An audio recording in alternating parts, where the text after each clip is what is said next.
We do have an ASL interpreter with us. Welcome, Amber.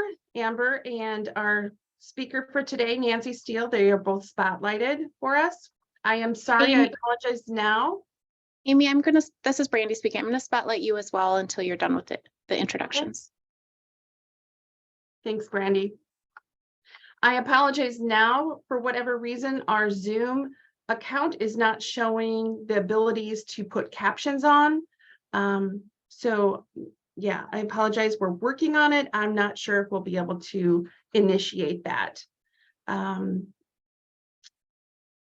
Please keep your cameras off and yourself muted throughout the presentation. If you have a question, please pose it in the chat box.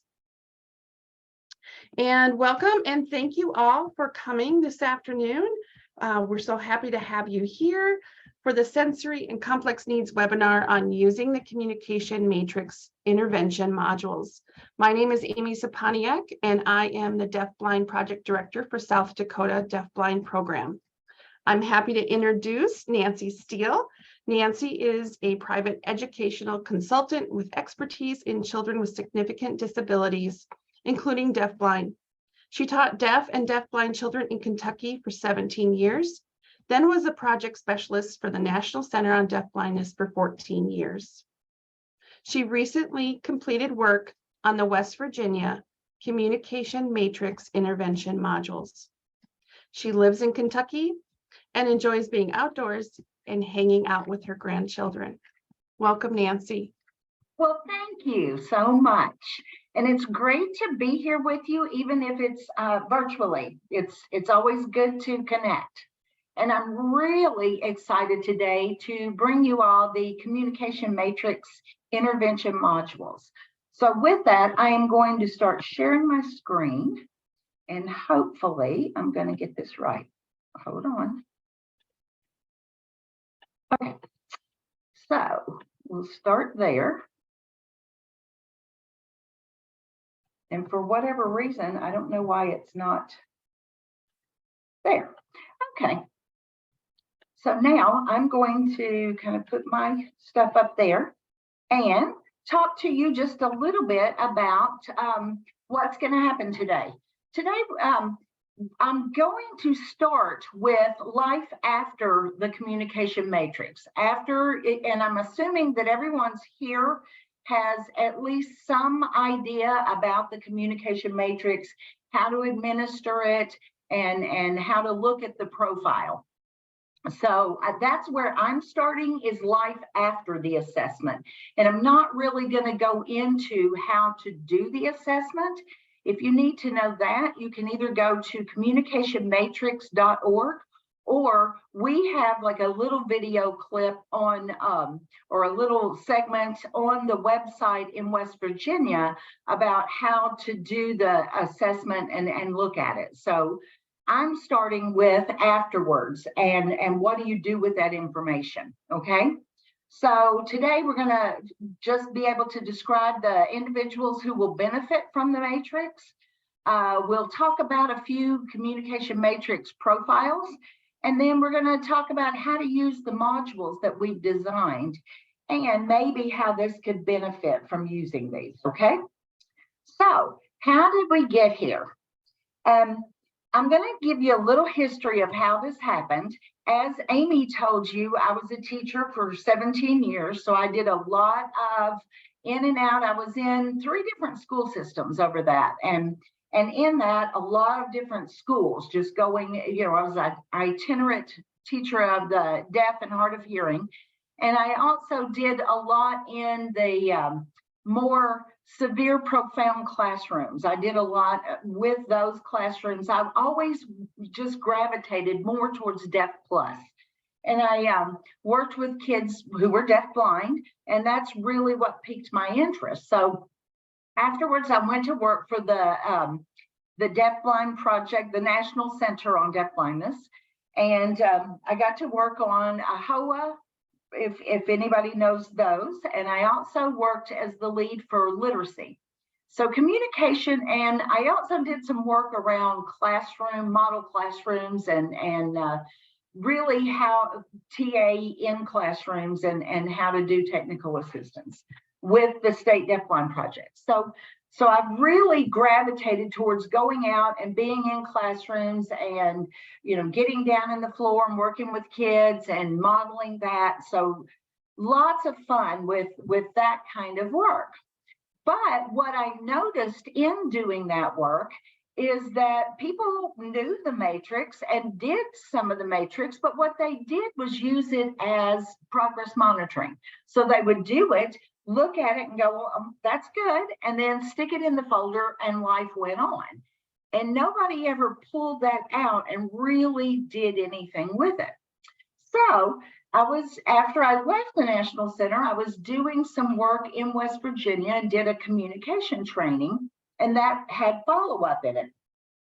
And I was able to get a module that the communication matrix folks had, they had made this module, but it really didn't suit our needs for what we needed as follow-up in West Virginia on how to really do something with the matrix. So we started talking about what could we do with that in West Virginia. So there were 3 teachers and 2 speech therapists, all of us in our 60s. So all of us, the 3 of us that were teachers had been in deafblind projects or worked at, like I said, I was at the National Center. These other 2 had been with the Deafblind Project in West Virginia for lots of years. The 2 speech paths had done lots of stuff around multiple disabilities. And so we started thinking about, wow, wouldn't it be cool if? And so from that was 5 years ago. So that wouldn't it be cool if you're going to get to see today.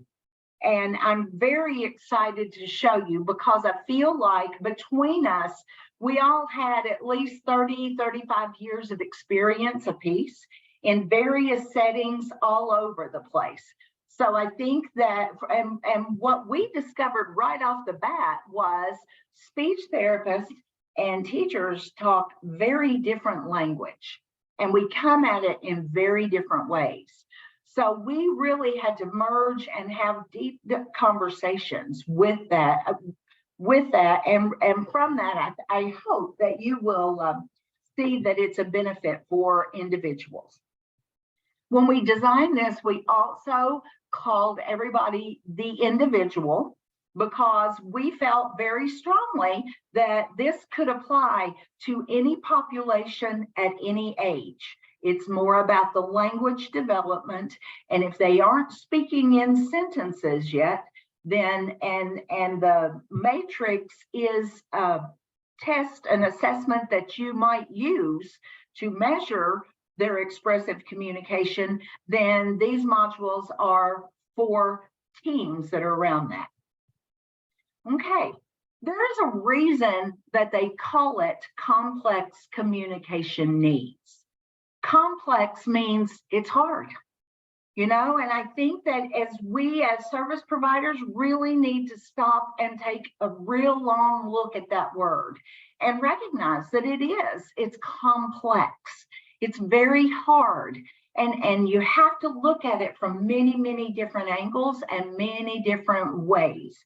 So hopefully you will see some of that, but I do want to draw your attention to that word, because if we don't recognize that and call it, that doesn't give us the excuse to back away from it by any means.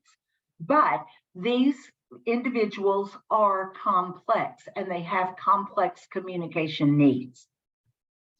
We also need to work with the teams, and we center this all around teams.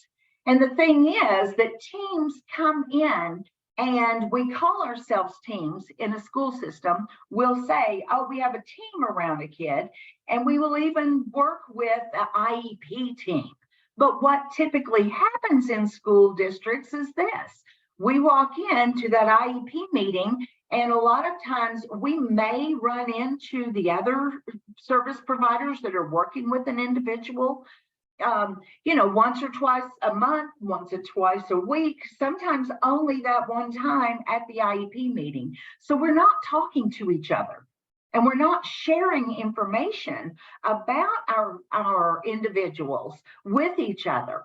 And, we all come in with different lens. So the SLP, and we called it silos. Everybody's in their little silo and doing their little work, So the SLP silo is communication. And they're supporting the multimodal approach in which an individual can express themselves. So they're supporting language development and use of any kind of AT devices and that kind of stuff, right? So then you might have the teacher of the visually impaired, and their silo is primarily understanding the impact of that vision across all the areas of development, especially around incidental learning, which is those things that we learn without anyone teaching us, that those things that we just automatically pick up because we're watching others. And they also deal with some concept development. The teacher of the deaf and hard of hearing, they're worried about the hearing and the impact of hearing, specifically the access to absent, distorted, or delayed information in the individual's communication, their language, academics, psychological, social, and emotional development. So they're thinking about those things. The special ed director or special ed teacher, their silo might be about the learning and the cognition. So they're really thinking about those things. And then the OTs and PTs are thinking about motor skills and positioning and understanding their impact on daily skills. But see, communication goes across all of those. And so we really have to think about that and remember that we're all equal partners in this, that every one of us have a responsibility to communication. It's not only the SLP or the teacher of the deaf and hard of hearing. It's all of us that really have to think about communication. And we also need to know that what the individual needs, the team needs. So if the individual needs a communication system, the team needs to know how to work that communication system, how to actually do the things, and so that everybody is on the same page and we're all have a very clear understanding.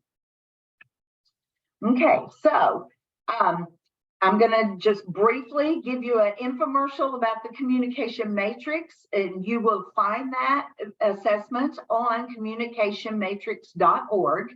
You can go on and sign in, register yourself, and you can sign up for 5 free online matrix that you could assess. If you need more than that, you can always ask your district to do that, but the cost is very minimal. It's well worth it, and it really does help assess the expressive communication of our learners. Okay, so the target population are children and adults at the earliest stages of communication, regardless of age or identified disability or a diagnosis. And these individuals who use any type of communicative behavior, including augmentative and alternative forms and pre-symbolic communication. It is not intended for individuals who already have some form of meaningful and fluent language. So if they have that, this is not the assessment and these modules are not for them. But they're for many, many other kids. I'm going to give you just a brief overview about the matrix. The matrix has 4 reasons to communicate. There are 24 messages that someone expresses, such as, I want that. There are 7 levels of communication, and there are 9 categories of behaviors that someone uses to communicate, such as gestures or tugging at someone, those things. Those results are presented on that profile and skills list. After the team answers a series of questions. And I would say that you're going to get richer information if you get more team members who are helping with that, filling out those questions, and especially the family. And if there are siblings that are particularly close to the individual, all the better, because they're going to know things that we as the adults don't know. So, or they are going to see things that we don't necessarily see as communicative.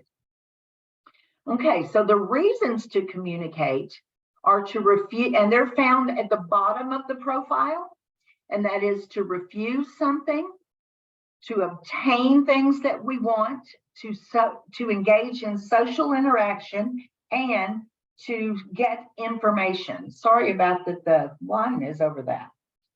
All right, so then there are 24 communicative messages, and they all go across, and you'll see all the levels are there on the left side. And then you see up at the top, the refuse, obtain, social, and information. And then these are the different kind of intents that they might have.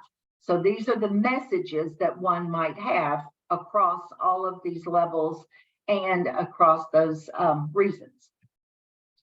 Then here, where on the profile, you'll see the 7 levels of communication. And I'm going to talk about those in just a minute. They're the level 1 is your lowest level, and that's your pre-intentional behavior. And then level 2 is intentional behavior. Then level 3 is unconventional communication, and it's pre-symbolic. Then level 4 is conventional, and that is also pre-symbolic. Then level 5 is use of concrete symbols. And that's kind of a transitional step for someone who's having difficulty moving from pre-symbolic to symbolic. So they might be at that concrete stage.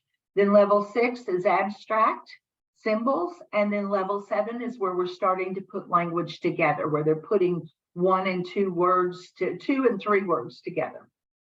Okay, so now let's talk a little bit about each of these levels in a little more depth. So think about newborns with level 1. Think about a mama with a newborn and the baby cries. Most of these behaviors are reflexes. And they're all interpreted by the adults. So if you think about that newborn and mom brings them home from the hospital and the baby cries and we don't know what that cry means, we're going to put words to it and we're thinking, well, it's been a couple of hours since they've eaten, so maybe they're hungry. Or they smell something, oh, they've got a dirty diaper. We need to change it. So mom or dad or family, whoever is around the baby or infant is they're assigning meaning to those cries, but they don't yet know what they mean. When you get to level 2, those cries start to become intentional. Now, I'm going to go to typically developing kids here again and think about when the baby's about 2-3 months old and mama is starting to really hone in. Those cries are a little different. They have a little different intonation. There's something that's happening that they're crying because, and the mama says, oh, it's hungry, or, oh, that's a bored cry. They really want me to just talk to them or engage or play with them, or they're dirty or whatever. It's not necessarily purposeful communicative behavior. It's intentional, but they don't realize that they have communication partners, that somebody's going to come when they do that. So they might kick or turn their head away or do things like that. Once again, it's still interpreted by the adult, but it's not directed towards the adult. Okay, so you see the difference between 1 and 2. Now, when we get to level 3, that's where we get intentionality. That's where they become intentional. This is a really, really critical stage because the child, the individual realizes that when they make that sound or when they do that behavior, that's going to gain somebody's attention and they are going to intentionally communicate something. So they may come over to you and grab you and pull you and take you to something that they want, or they may push something away. So those are the different things that they're going to do. A lot of kids I've seen a lot of kids in level 3. Lots and lots of kids in level 3.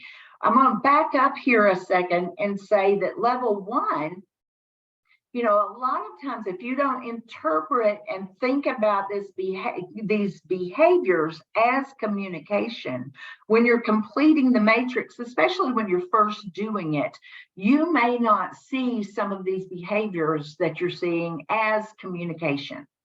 And I really think that a lot of times when we see level 1, there are very, very few level 1 kids, in my opinion.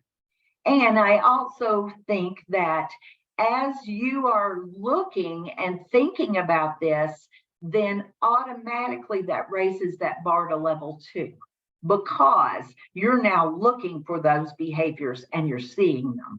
Where in level 1, you may not have really paid that much attention, or you really hadn't thought about some of the behaviors that you're seeing as communication. So I want you to think more about that as you're completing a matrix when you go out. All right, so now let's jump back down to level 4. And these are pre-symbolic once again. Oh, I'm going to back up again. Sorry about that. And I'm going to say that in levels 1, 2, and even in 3, I think that you need to spend more you and them time.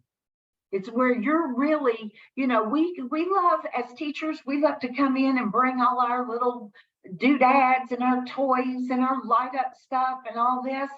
And really, a lot of it happens when you're face to face and it's you and them. It's that turn taking. It's that them knowing you are a communication partner and that you are listening, that you are wanting to know what it is that they're doing. You're interested in what they have to say and having those conversations, if you will, where you're doing that back and forth and they know that you are there and you are wanting to engage with them. So I think it a lot of times in those earlier stages, it's more about us getting down with them and on their level where they're really knowing, oh, you're here in my space and what, you want to talk to me? Oh, okay. So a lot of that before we start, and we're so quick to come in and bring in AT and stuff. Some of these earlier levels, we really need to engage with them and make that connection ourselves. So now when we get to level 4, that's also pre-symbolic. See, all of those are pre-symbolic. Now, you can expose them to symbolic things all along. You can expose them to calling devices, those kind of things at these levels. And that's all fine and good, as long as you recognize that it's exposure and that you're really pumping it into them, but you are not necessarily expecting them to give it back to you when they're in those lower stages. All right, so I truly am going to level 4 now. Level 4 is pre-symbolic, and it's conventional behaviors like pointing, nodding the head, pushing things away, those kind of things where it's waving hi or goodbye. Our children that are blind or have very low vision may not have a whole lot in here on that level because they haven't seen it. Now, that doesn't give you necessarily an excuse to skip that. You may have to actually teach them, because other people do that. And they're going to need to know that what that means and that other people do it and that it's socially appropriate to do that. But you also want to think in terms of priorities and what is the thing that we really need to do. There's a lot of priorities we need to get into, right? And that may not be the highest priorities. That's a team decision. Okay, so then when we get to level 5, that's where we're starting to get into symbolism and things are symbolic. So in level 5, we're going to use those concrete symbols that physically resemble what they represent in a way that is obvious to the child. They look like, feel like, move like, sound like what they represent. Okay. Then in level 6, they're abstract symbols such as speech, manual signs, braille, printed words. These symbols do not look like, feel like, or sound like. With some of our deafblind students, we might use tactile symbols, and they may not physically represent or look like or feel like what we're trying to represent. So that would be abstract. A lot of kids also will possibly skip level 5 and move straight into 6. So if that happens, then you can assume that they already understand concrete symbols and that they're ready to go on and do abstract symbols.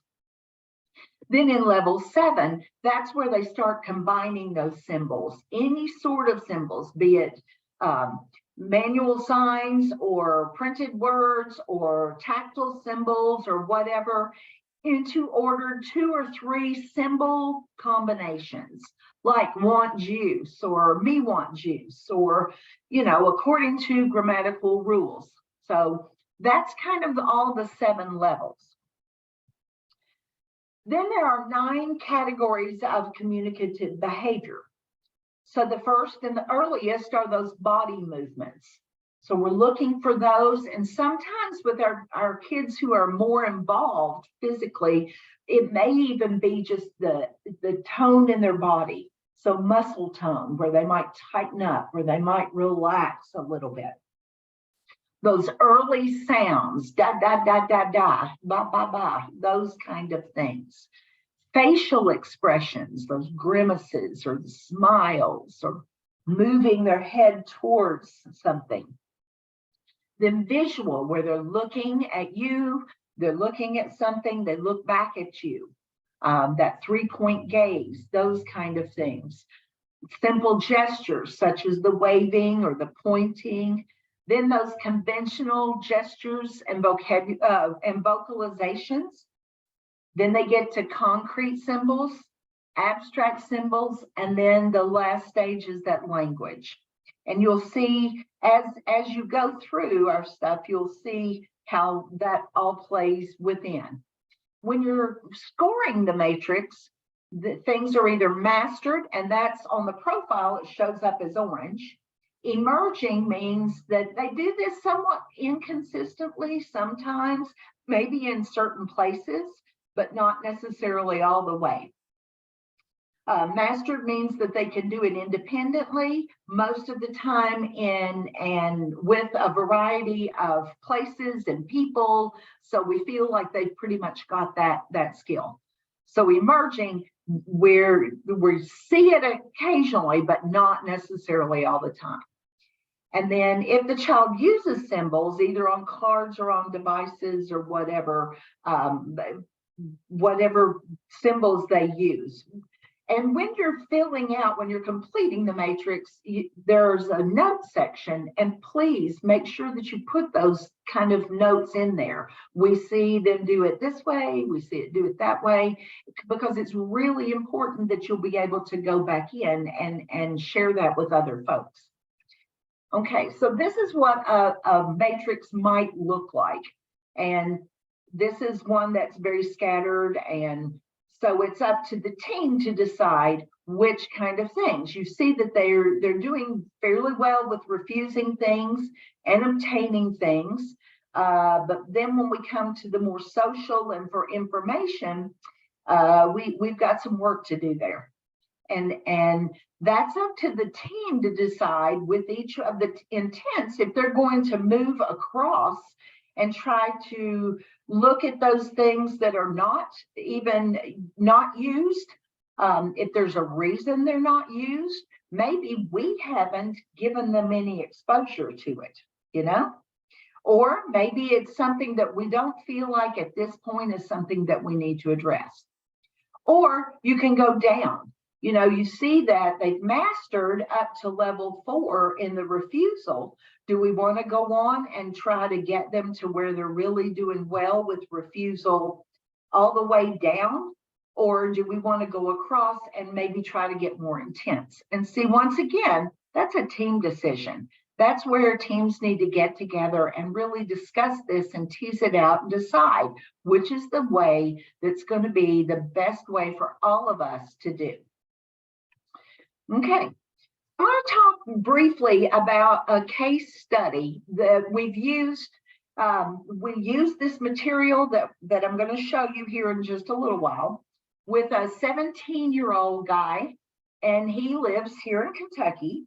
And he has autism. He's got severe optic nerve hypoplasia, and he's legally blind. He has some sensory system dysfunction. He's got some sensory seeking behaviors. He's got no form of functional or symbolic communication. And he's got some delayed echolalia and some usual scripts, just like a loop that he kind of says every once in a while, especially if he's stressed out. So when I worked with this team for a while, and we worked through a planning tool that we've developed that goes with the modules that I'm going to show you here in a minute. And this is the activity 1, because we're looking at communication in a whole different way. We're looking at communication very holistically. So in order to do that, then we all, as service providers who are working as teams around these individuals, need to become detectives. And we really need to think about these things. And as we do, we need to start sharing this information with others so that we have a better picture. Because, you know, I might come in as the teacher of the deaf and I know certain things. And then you might come in as the teacher of the visually impaired and you know things. The speech path may know things, but we don't necessarily always share with each other.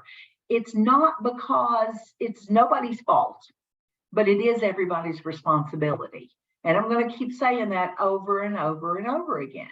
It's nobody's fault, but it's everybody's responsibility to help with this communication development. Because unfortunately, what I've seen over the years is we've slipped on this. All right, so if we're going to talk about my friend here that's 17, his vision, he's legally blind. With hearing, they feel like he's pretty much in functional limits. They're not real sure, but they think he's okay there. Gross motor seems to be pretty normal. His fine motor, he feeds himself finger foods, and they don't really see any significant deficits.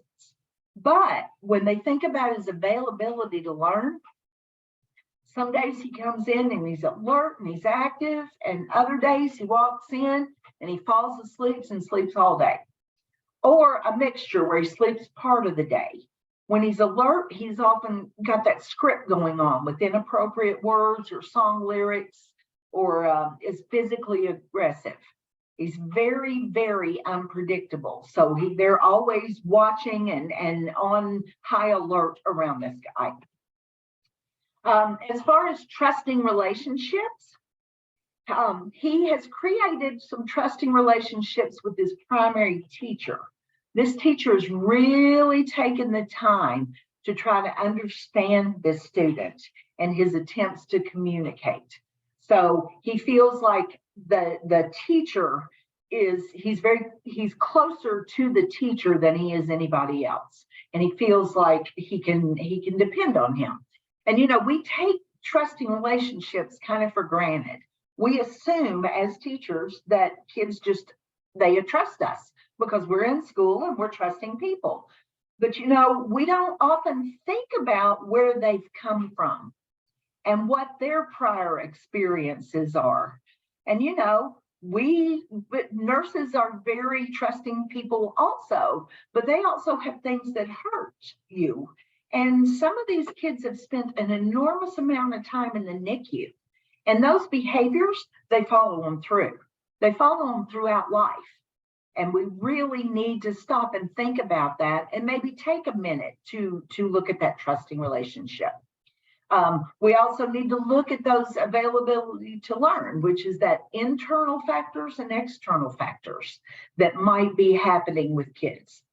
And these are all things that we address in our modules. So I'm just saying these things, but you can get a whole lot more out of those things. Conceptual skills. We have to think about what concepts do they have. You know, as teachers, we're great. We are magnificent at teaching skills. We're not so great about teaching concepts because we assume that they are getting these concepts. But we really have to stop and think about what concepts do they have, or do they partially have, or are they kind of mixed up? And we've got to untangle that web to kind of give them a clearer, better concept of things. So this guy has limited understanding of common objects. He uses a plastic spoon and he self-stims with it. And he sits in and understands the use of a chair. He plays with some sensory toys and loves music. He can hit a switch to activate music with assistance. And he does not seem to understand a tactile symbolic schedule at all. And he wears diapers and pull-ups. And they're working on kind of potty training right now. And he doesn't have that down very well at all. So we also have to look at receptively, what do they understand and how are they getting this? The matrix measures expressive communication, but we all know that we've got to pump in the receptive before we can ever expect it to be expressive, right? So we have to look at what receptive language does he understand. This guy understands some simple one-step directions. So he understands if they tell him to sit down or to stop or no, or time to eat, time to go home. So all those directional things, we're going to give him directions and he's going to do most of them most of the time. Now he still fights quite a bit, but he does understand those things. Okay, so this is what his profile looks like. He's mastered levels 1 and 2, and he's really got some things. He's got refusal in level 3, and requesting more of an object, and requesting more of an action. But he still is emerging with some of these other things. And as far as making choices, that's non-existent. And here again, that's where the team has to ask themselves, are we giving him opportunities to make those choices? Are we giving him choices to make, or are we just doing? And a lot of times, and this particular team had discovered, we're doing a lot for him. We're not really giving him much choice. So they're really working on some of those things. Okay, so they decided that these were things that they've done. He's mastered these skills in levels 1 and 2, and refusing and requesting more action. He's got emerging skills in requesting a new action, requesting a new object, requesting attention, showing affection with unconventional forms of communication. So it's, where do they start now? What do they think they need to do first? So they started with looking at the availability to learn. And that's with the sensory system. It was very dysregulated. So they really needed to think about how they could help calm his sensory system down. And he was always seeking sensory input, and majority of the time, and seeking sensory things tactually. So some of the examples, that plastic fork or spoon that he used and waves in front of his eyes, or he rocks in a rocking chair, and he only wears like croc-like shoes. So and then will not take off his jacket in the fall and the winter. It seems to be something that just helps him to feel more secure and regulated. if he keeps that on, that deep pressure kind of full jacket that he keeps on. He does tolerate deep pressure in his feet and will request this to be repeated when you start doing stuff like that. Okay, some of the external factors is he has 4 younger siblings and they often fight. And the car ride to school can be very ugly. He's kicked out the window in the van before. And frustration from not being able to communicate, has been very physically aggressive with his family and his staff. And the environment, the lighting, the noises, the tactile input or lack of it, it really can set him off. And internal factors, sometimes he's sick or he has sensory factors that get in the way. Or sometimes the medication he's taken makes him sleepy or just has groggy and not easy to do. So some of the strategies that they did from level 3 that I'm going to show you with the modules are that they use routines now. They really started thinking about his routines and really thinking about how to put that in place for him. And they're using some assistive technology to help him. They're also starting to really use symbols to help represent when he's going to be doing things. And once again, they decided that choice making was something that they really wanted to do. And they were starting to use an anticipation calendar. So they're giving him that symbol to let him know, we're going to go and go to the bathroom now, or we're going to go eat or whatever. So they're giving him that symbol. They go and do the activity, the routine that's involved with that.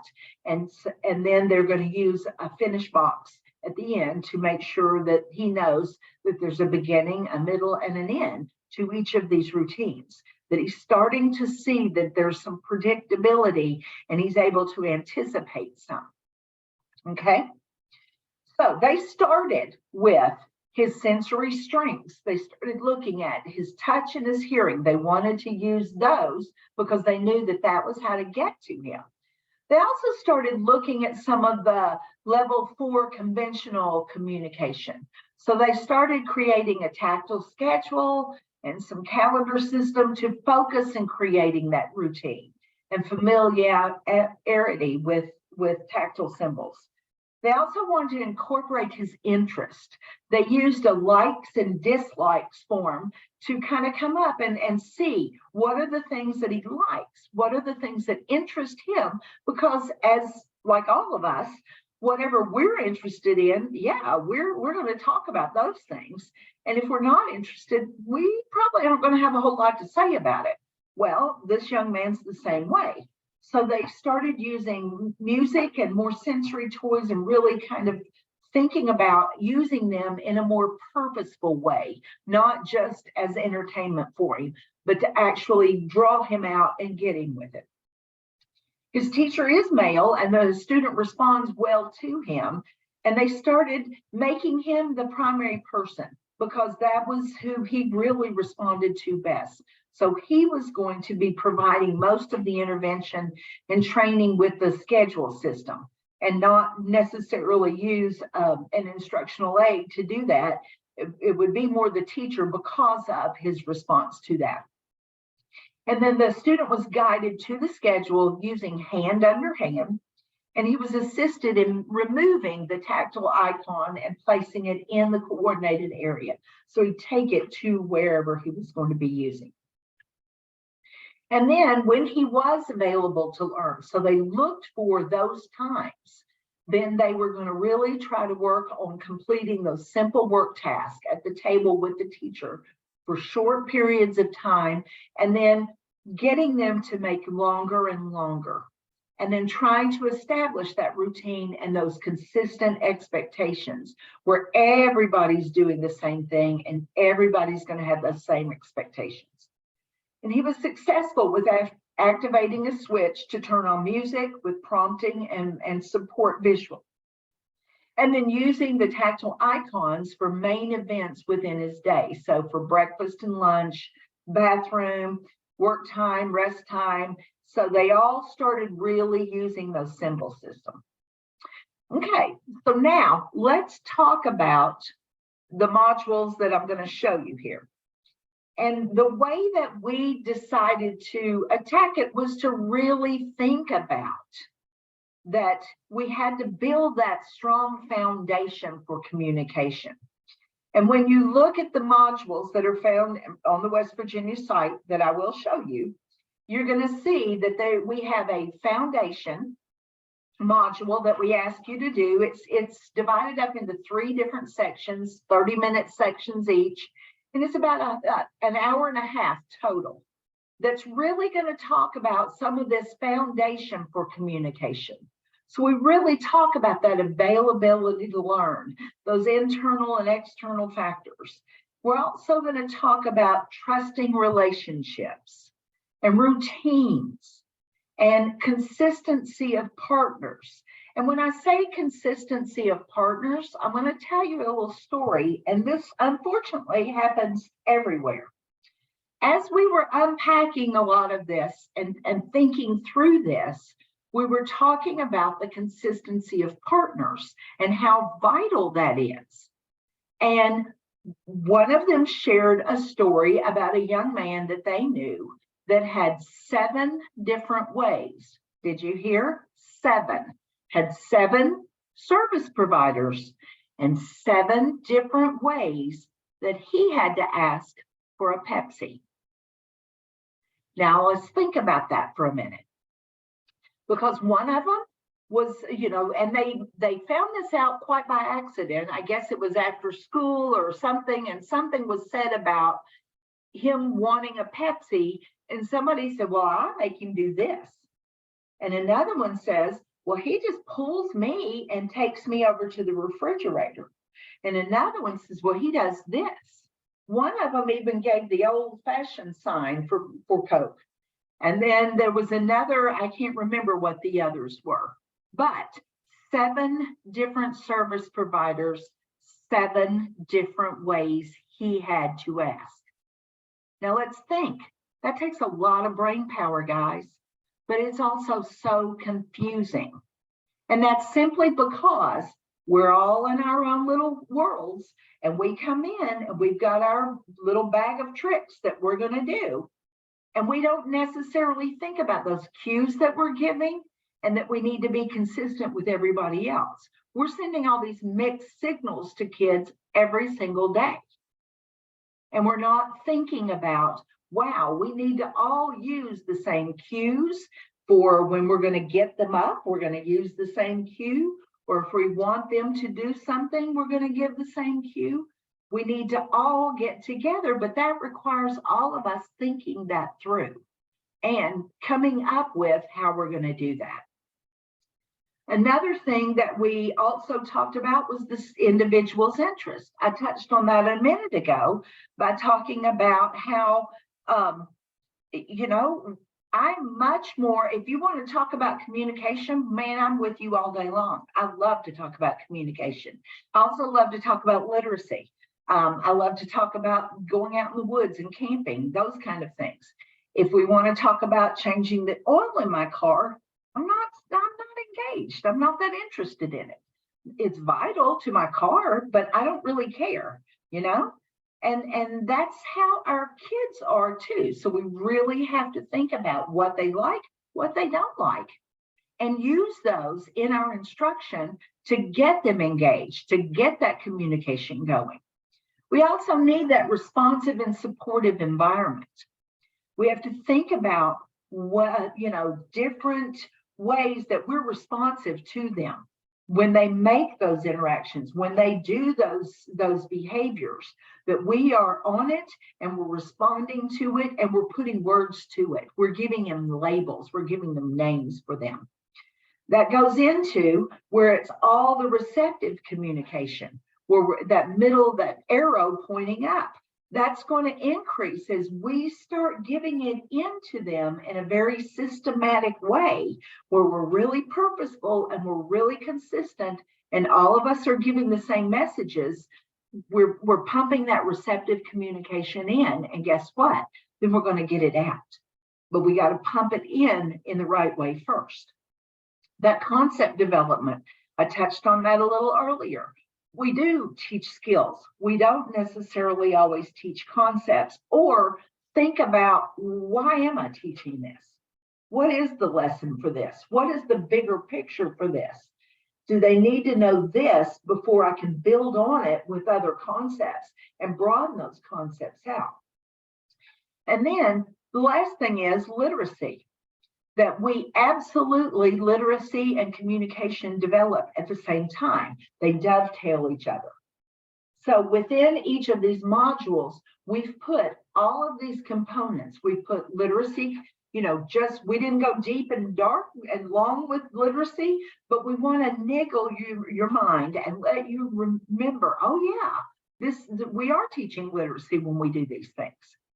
Because literacy, we're really going to broaden that definition. It's not just reading and writing. There's so much more to literacy. So we have to think about those things. Okay, so I'm going to escape this for a minute. Does anybody have any questions so far? And I think I'm going to have to stop sharing my screen for just a second. That gives Amber a minute to kind of, yeah, you good? All right, everybody taking a deep breath. Does anybody have a question? There is only one question in the chat so far, and that is just basically, where was it?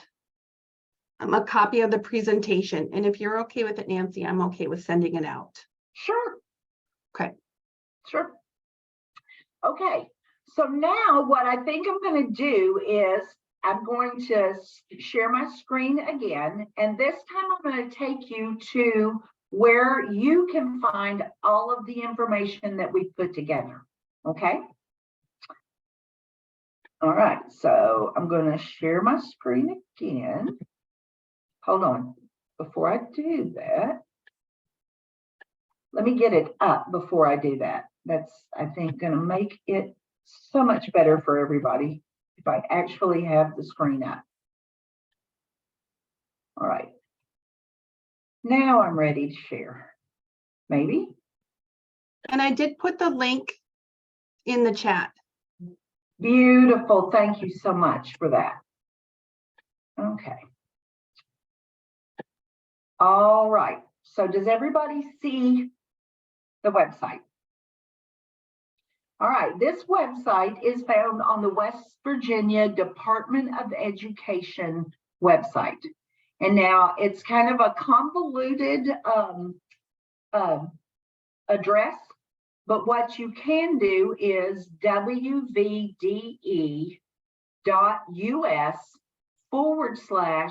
and then communication matrix intervention modules / and that will take you here.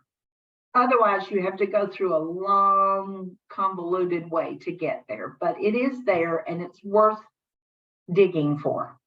I'll put it that way. Okay. It starts with a real brief introduction that talks about the 5 of us who put things together, the modules themselves.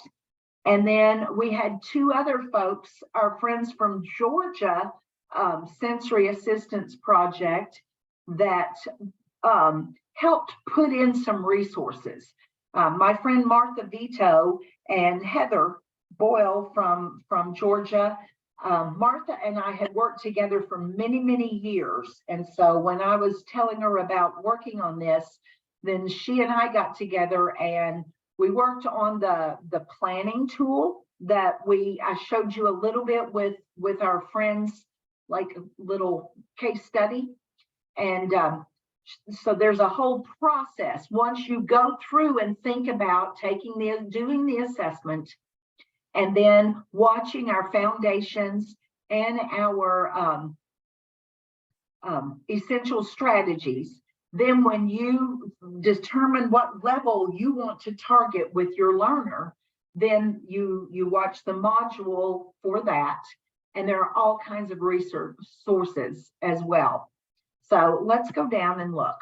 All right. So these are just some parents, what the parents have experienced with the matrix. Those who don't know how to administer the matrix, you can go on the Communication Matrix website and they have some information. And we also have some here so that if you have some trouble or you want to think about some things, this is a real brief how to administer the matrix if you need that.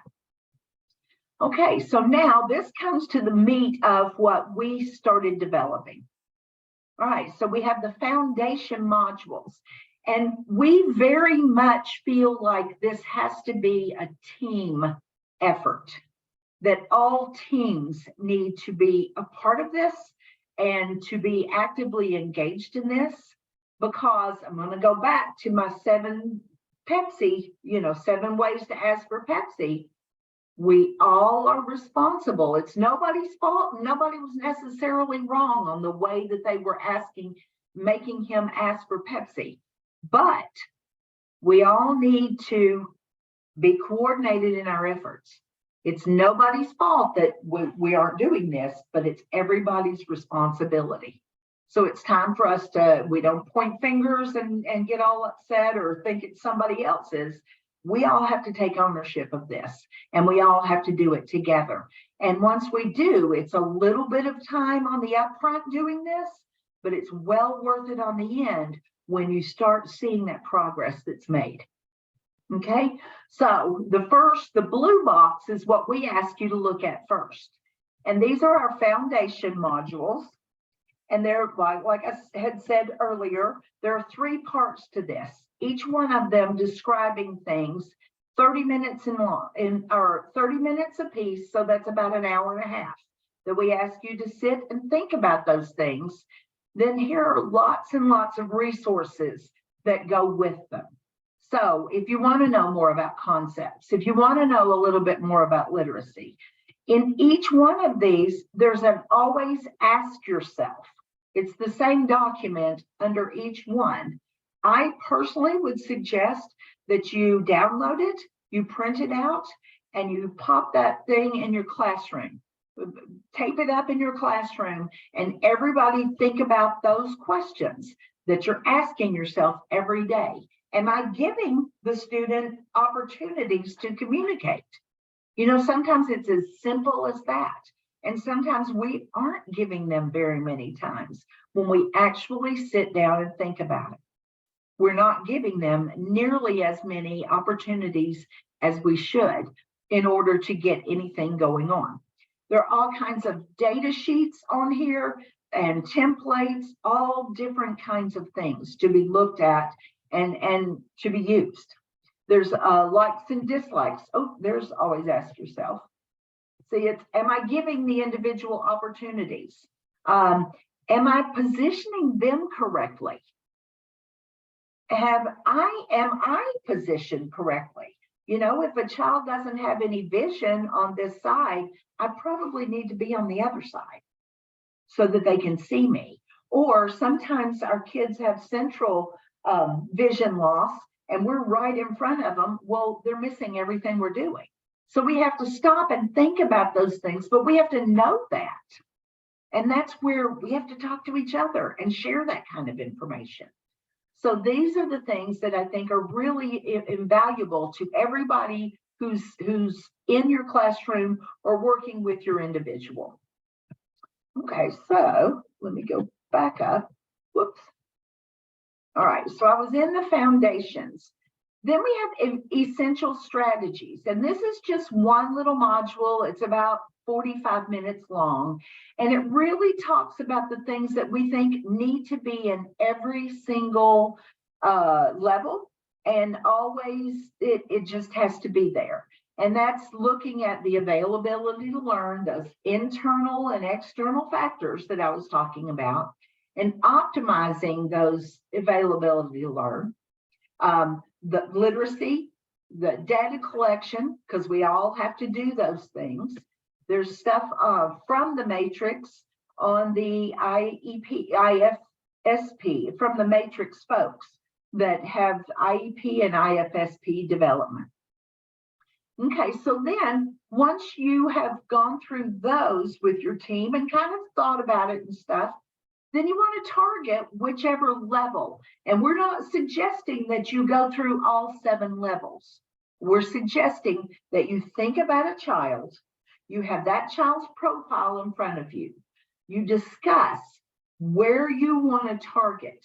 Because see, they might be functioning on a level 3 and doing fairly well, and maybe you want to start targeting your level or your things on a level 4, because wait, he's doing pretty good. Maybe we need to expose him to some new things. So maybe we need to look at level 4 instead of level 3. But you may also want to look at level 3. You know, it depends on the student, it depends on the team, it depends on how you all want to do this, because it's overwhelming to think about all the different factors that we need to do. So let's prioritize those and let's all do it. Let's come to some consensus to that, and let's all think about that together. So when we think about those, and I'm just going to go to level 3 because that's the first one I hit. Level 3, all of the levels will have 1 or 2 of these. They're about 30 minutes long, each one of those. So in level 3, we're talking about an hour's time. And what it does is really talks about the levels, and it talks about the different things, and then it gives you a lot of different strategies. We're not suggesting that you have to do each and every one of those strategies. We're saying that you might want to look, depending on your individual, depending on your circumstances, depending on what the team comes up with, you're going to target particular things that you're going to do with them. Now, you know how I said you might want to target 1 or 2, or you may not be sure. Here's a beautiful overview of that level. So each one of these levels have these gorgeous little cheat sheets for you that talk about that level. They talk about the messages that might be communicated at that level and the messages that are communicated through. Which ways, how are they doing that? Through body movements, through early sounds, those kind of things. What are the goals for the partner? Because see, we usually think about what are the goals for the kid. In this, we got to have some goals for the partner. So the partner has a responsibility in this. What should we be doing? We should be shaping those unconventional gestures at this point. Or we should be teaching the one-to-one correspondence between symbols and reference. So we need to be thinking in terms of what is the partner doing? What is the individual doing? And then these might be some example goals for that level. And here are some here are some intervention principles for those. Then you have the different levels. What are some strategies that you should be doing? What are the strategies that maybe we need to introduce? And what are the different tools that we have in this on this website that you can use? Okay. Nancy, we are at 2:05. Yeah. And it was an hour webinar, so just letting you know the time. Oh, I didn't realize it was an hour-long webinar. I thought it was a 2-hour webinar. So I think we're going to stop sharing now. I do suggest that all of you go in and look at the website, play around with it, okay? And let's not forget the evaluation link. Sorry about that, Amy. Yeah, this is Amy. I didn't realize you thought it was 2 hours. I thought, yeah, it was a 1-hour webinar. And I'm happy to stay on, but I know the interpreter will probably need to be leaving, Yeah. and others probably have some places to be as well. Well, just know that there's lots more. I could talk about this for a week, but we'll stop now. Well, we'll probably have to bring you back then. Well, please make sure you do the evaluation, and please go check out this website and think about it. There are lots of tools on here. There are lots and lots and lots of resources. You're not alone in these efforts. There are lots and lots of support here. Oh, Kathy needs the link to the website. Okay. I think it's in the chat, maybe. Hang on, I will bring it back up.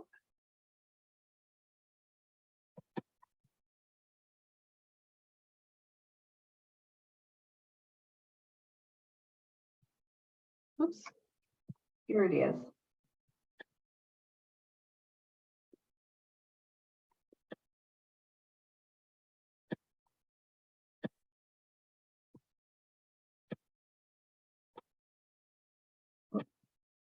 This is Amy. Does anyone have any questions for Nancy before we end?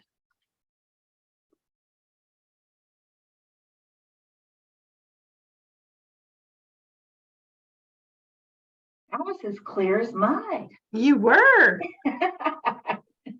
Either that or everybody's ready to get off of here. And that I get too. Well, thank you so much for sharing, Nancy. Great information and love the website resources. Well, please go and look at it. If you have any questions, concerns, by all means, I'm an email away. Amy's going to send you out my PowerPoint, which also has my contact information.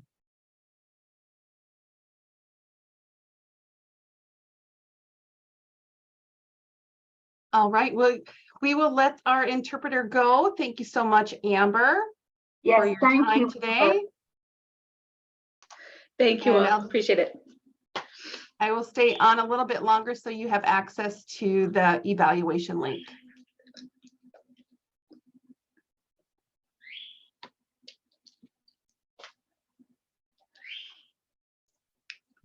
Nancy, are you able to read the Yes. chat? Okay.